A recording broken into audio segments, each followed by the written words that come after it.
Le contourner, il est entraîné dans le coin gauche et pendant ce temps, Brown va récupérer la rondelle, la remet à Peter Stachny. Stachny devant Green. La passe à Anton, le tir, il a raté la cible.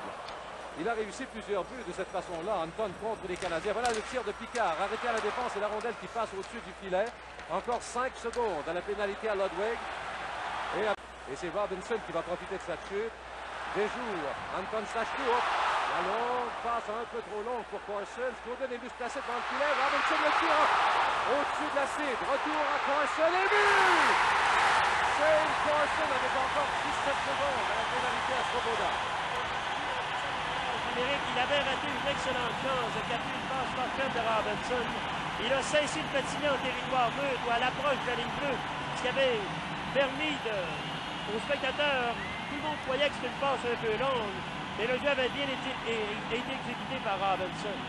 Et si par la suite, on poursuit le disque, revient avec un lancer du revers, le gardien a peu de chance. Avec la chute du défenseur, n'a certainement pas vu sortir le disque.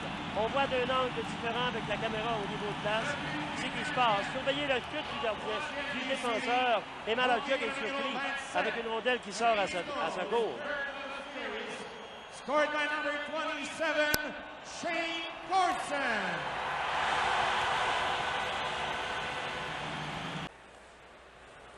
Smith qui a une option de passer à Chelios. Voilà, c'est fait. Le tir et un bel arrêt de Malachuk qui avait perdu la rondelle de vue et la rondelle qui était toujours en jeu. Mais je pense que l'arbitre l'avait perdu de vue. On vient de voir probablement le meilleur lancer de Chelios. Il est préférable pour lui d'utiliser ce lancer avec un... Et qui s'est rendu jusqu'à Hayward qui a fait l'arrêt. Là, c'est McPhee qui perd. Voilà au Grodnick. La passe à la première, le tir, un bel arrêt de Hayward. Et par la suite, le plaquage de Lambert contre Chelios. Et ce trio-là, on l'a dit, qui fait très bien depuis le début du match. Qui bourdonne constamment dans le territoire des Canadiens. À 2 reprises, le Canadien a eu de bonnes chances de quitter son territoire. Bonne mise en échec avant des Nordiques. Sur le dernier jeu de McPhee, on a brisé le jeu. 5 minutes 20 à faire en première période. La soirée du hockey vous présente. Il a vraiment l'évaluer. Et depuis, surtout en série, il a montré beaucoup de cran. On va revoir cette séquence. Contact sévère, fine, qui touche Carbonneau. Et Carbonneau légèrement blessé sur le jeu. Il est secondé au vestiaire, je crois bien. Donc c'est peut-être plus sérieux qu'on le croit. Peut-être blessé au dos. Il est difficile d'en juger. Ceci dit, Gilles, la mise en échec était légale de la part de Stephen Finn. Et là, évidemment, les joueurs des Canadiens qui s'en prennent à Finn. Il y a eu Chris Nyland tout à l'heure, le mieux qui lui parle. Voilà, la mise en échec. C'est un bon contact le long de la clôture. L'utilisation de son corps, les épaules. Bouncing around. Cote, center ice. Peter Stastny. Quick shot. There's a shot on goal for him. Hayward made the save. Nyland with a slash at the puck, and he fanned on it. Anton to Peter, back to Anton. He missed the net short side. Cote, quick shot, scores! It went off Mike Lawler, and the Nordics have tied the game. It's 1-1. Well, a very big lift for him, and Dick, this is the line that has to make things happen for the Nordiques. They got the two Stasnys with Cote out on that line, so again, Bergeron is switching things around, but it looked like a harmless play. Keep your eye on to the right of your screen. There's the shot, but the deflection past Hayward by his own man. I'm pretty sure it hit Lawler's stick. Oh, it did. Oh, yeah, right there.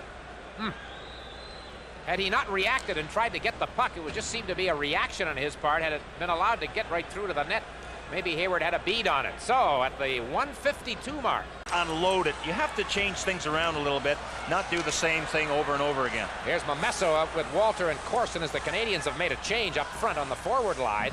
Corson in the corner, but there's 3 Canadians jammed up there. Now it's Corson. Back to Chelios, to Corson on the right side. Rochefort knocked Momesso down. It comes back to Chelios, over to Larry Robinson. Shot feeds in.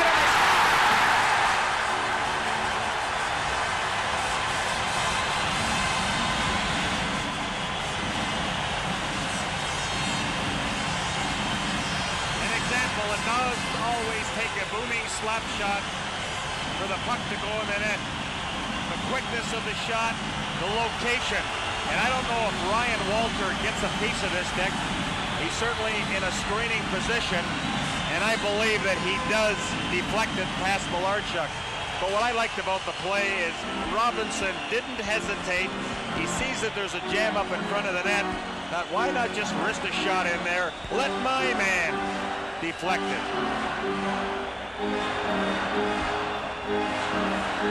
Montreal 2, Quebec 1. A power play goal for the Canadians. It appeared as though Ryan Walter deflected it. There's Team President Ronald Corey, a little happy. Et à remettre au centre, une rondelle qui est reprise par Picard à Siltanen, à Gillis. Gillis qui prend son temps, la passe est pour côté, son tir du revers a raté le coin droit. Goulet qui n'a aucun tir au but jusqu'à maintenant. Anton Stachny a un tir et Peter également. Voilà Brown, le tir de Brown, l'arrêt de Hayward. Oh, il a perdu la rondelle et voilà le but. Il a perdu la rondelle et c'est Gillis qui marque. Un très beau tir de la part de Brown. Lancé puissant, la rondelle partiellement bloquée, passant de glisser entre ses deux jambières pour tomber derrière lui. Et on est venu pousser le disque dans un filet désert. Gillis, avec 18 secondes seulement découlées en deuxième. On va revoir cette séquence, la passe en diagonale pour la ligne bleue. Gainé, jamais le temps de s'approcher pour pouvoir bloquer le disque. La rondelle qui vient tomber et on pousse le disque dans le filet désert. Très belle passe qui venait du coin de patinoire. La défensive s'était repliée, les ailiers étaient entrés profondément dans le territoire et on a vu ici la rondelle qui est venue glisser pour par la suite être libérée et Gillis qui vient. Basil McQuay. Sortie de Nyland qui remet à Carbonneau et là, le tir et le but! Malarchuk qui était complètement sorti de son filet. Je ne sais pas ce qu'il a fait. D'annoncer à Canadien. Et lorsque l'arbitre avait la main dans les airs, je ne sais pas pourquoi, eh bien, il a quitté son territoire pour venir au banc et être remplacé par un joueur d'avant. Bon, ben... Donc, on demande des explications ici. On a profité d'un filet complètement désert pour réussir un troisième but. Alors, Gilles, je ne sais pas quelle explication on va donner. Là, un match qui, jusqu'à maintenant, s'était quand même sensiblement bien déroulé. Un bon match de hockey. Il n'y a pas eu trop d'accrochage, contrairement aux deux derniers. Je devrais peut-être dire aux 4 derniers. Et quelle sera la décision de Kerry Fraser? Toi, tu as vu Fraser avec le bras en l'air, comme s'il indiquait une pénalité. D'ailleurs, c'est l'une des raisons pour lesquelles il a quitté son filet immédiatement. Ben, moi, je me demandais ce que Malarchuk faisait en dehors de son filet. Je me suis dit, moi aussi, ben, peut-être qu'il y a une pénalité. Parce que si c'est un juge de ligne qui a un bras dans les airs, Richard, c'est seulement un jeu rappelé en territoire. Voilà. On va, avec la reprise. Cette reprise, on va revoir en haut de l'écran à la gauche. Surveillons les arbitres. On ne voit pas. On ne les voit pas, malheureusement. Là, c'est Carbonneau, évidemment, qui lance dans un filet désert. Malarchuk qui se dirigeait vers le banc des Nordiques, croyant qu'il y avait pénalité. Attendons voir. On demande ici, les deux juges de ligne et l'arbitre sont en discussion. Et là, c'est Fint qui est allé consulter Malarchuk. Il lui demande exactement pourquoi il retournait au banc des joueurs. Je vois que c'est la seule explication qu'on peut apporter, Richard. Mais Gilles, si l'arbitre n'indiquait pas une pénalité, ben, en principe, l'erreur est celle de Malarchuk qui a mal interprété le mouvement de l'arbitre. Je pense que le but va être accordé aux Canadiens. Je n'en suis pas sûr. Les deux capitaines, Gainé et Peter Stachny, continuent à parlementer, à écouter les explications de... Et ce doit être pénalisé. On fait dévier jusqu'à la ligne 2 des Canadiens. C'est O'Grodnick qui réussit à s'échapper. Le tir et l'arrêt de... Oh, quel arrêt de Hayward à un moment crucial. Un très bel arrêt. Là, c'est Rochefort. Rochefort. Robinson qui reprend. Oh, une passe par les Nordiques et 12 par les Canadiens. Voilà un tir de Corson qui permettra des changements. La rondelle se rend jusqu'à McPhee. Une passe qui va à Nesloun. Nesloun devant le filet. On a tenté de faire dévier. Et là, c'est Nesloun qui a touché le poteau. Quelle chance ratée par les Canadiens. Nesloun qui avait un filet complètement ouvert et qui a touché le poteau. La passe de Sturman à McPhee et une autre pour McPhee, mais c'est intercepté par Lambert. Lambert, un dégagement juste. C'est Finn qui hérite la rondelle au centre, a failli faire une chute, plaqué solidement par Nyland.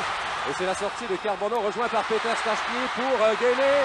Une autre part. Oh! Et là, c'est un beau jeu de Malarchuk qui a empêché le jeu de se compléter, qui a empêché l'échange de se compléter. Et là, c'est Malarchuk qui nettement est venu sauver la situation pour les Nordiques. Plaquage de Gillis contre Lawler.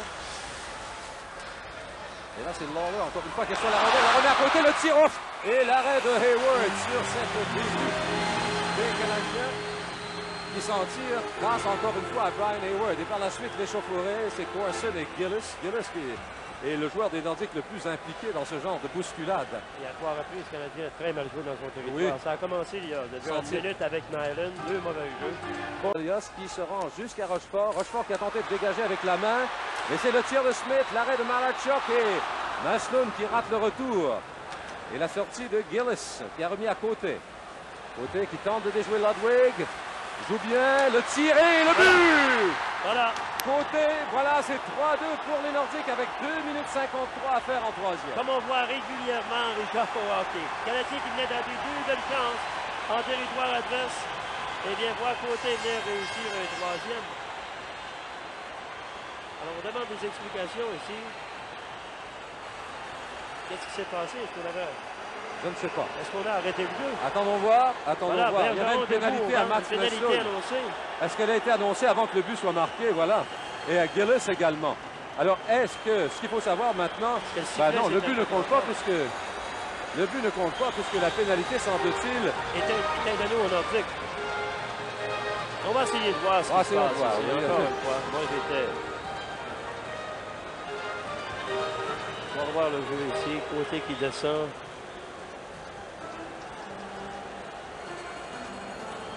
est-ce que, bon, on ne voit pas Kerry Fraser, mais est-ce qu'il avait levé le bras à ce moment-là? Le jeu est parfait. Si on regarde le jeu de Côté, et la décision de... Non, le but ne compte pas. D'ailleurs, on voit Kerry Fraser qui l'indique immédiatement. Il avait déjà sifflé pour pénaliser Naslund et Gillis. Il y avait des punitions de signaler. Gilles, c'est assez inusité ce qu'on a vu ce soir à 2 reprises. Des buts qui ont été refusés parce que l'arbitre avait déjà levé le bras pour indiquer des pénalités. Un but donc de chaque côté qui a été refusé. À 17 minutes 7 secondes. The penalty is to Quebec, number 23, Paul Gillis. 2 minutes for interference. Alors Bergeron, évidemment, n'est pas heureux de cette décision. Et là, je ne sais pas. 9 par les Nordiques. Déjà repris, là c'est Gainey, poursuivi par Hoff. La passe à Walter qui remet à Carbonneau. Carbonneau poursuivi par Anton Stachny, tente de déjouer Finn. Là, est arrêté par Finn, reprend à Walter, le tir et le but! Ryan Walter!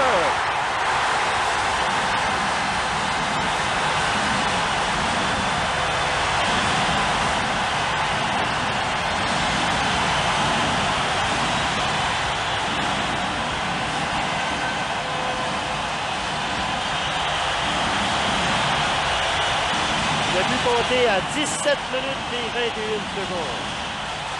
Comme ça s'était produit sur le but de Côté, le Canadien avait arrêté des chances. Côté fait sa sortie, réussit le but refusé.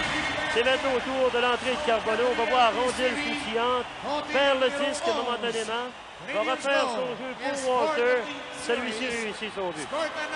À 17-21.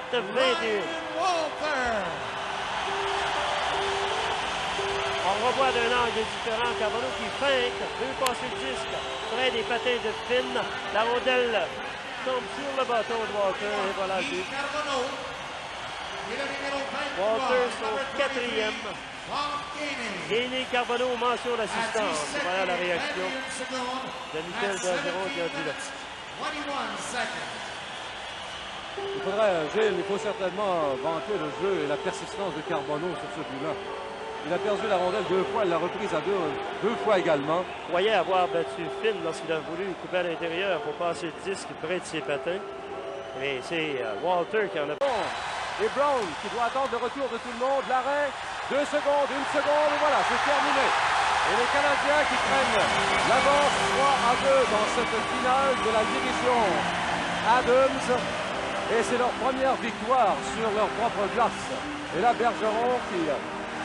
Je ne sais pas très bien ce qu'il dit à Hunter. Peut-être veut-il rejoindre l'arbitre. Alors là, Bergeron qui veut s'adresser effectivement à l'arbitre Kerry Fraser pendant que ses joueurs retournent au vestiaire. Eh bien, de toute façon, quoi qu'il arrive, c'est une victoire des Canadiens, purement arrachée. Ça a été, malgré tout, un bon match, malgré un certain nombre de malheureux épisodes où, je le répète, on a refusé 2 buts. Alors là, on va voir si C'est la chambre des orbites et Bergeron qui tente de se rendre. C'est pas très loin de la chambre des Nordiques. Michel. Gilles. C'est l'équipe qui a été impliquée dans le plus de controverses, Richard, toute la saison. On peut comprendre, Gilles, que Bergeron soit un émotif, mais n'aide certainement pas sa propre cause en s'attaquant aux arbitres. Alors, le choix des 3 étoiles Molson dans quelques instants.